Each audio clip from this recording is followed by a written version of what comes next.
მასშტაბით დაიწყო ფუნქციონირება 3051 საარჩევნო უბანმა. 3051 უბნიდან 2284 უბანზე ამომრჩევლები კენჭისყრაში მონაწილეობას მიიღებენ ელექტრონული ტექნოლოგიების გამოყენებით, ხოლო 767 უბანზე ტრადიციული წესით ჩატარდება კენჭისყრა. საუბნო საარჩევნო კომისიებმა უკვე დაიწყეს ამომრჩეველთა ბარათების დარიგება და ასევე საინფორმაციო ფლაიერების დარიგება. უკვე დაბეჭდილია და გამოკრულია ყველა საუბნო საარჩევნო კომისიაში ამომრჩეველთა ერთიანი სიები, პირველადი ვერსიები, ანუ საჯარო ვერსიები.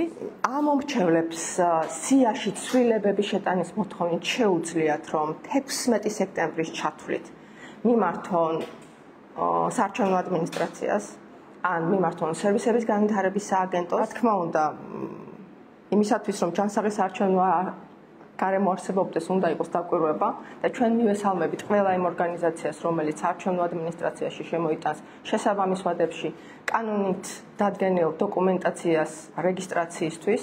სამწუხაროა ნამდვილად ის, რომ არ მოხდება თვითმმართველობის არჩევნებზე დაკვირვება ელთოუდილის მხრიდან, თუმცა შეთავაზება იყო დაკვირვების 4 ოქტომბრის არჩევნებზე, თუმცა საარჩევნო ადმინისტრაცია არის მზად, რომ ყველა ის ორგანიზაცია, რომელიც დათქმულ ვადებში და ეს ვადები გახლავთ ადგილობრივი სადამკვირვებლო ორგანიზაციებისთვის 24 სექტემბერი, საერთაშორისო სადამკვირვებლო ორგანიზაციებისთვის 27 სექტემბერი და მედიის აკრედიტაციისთვის ვადარი 29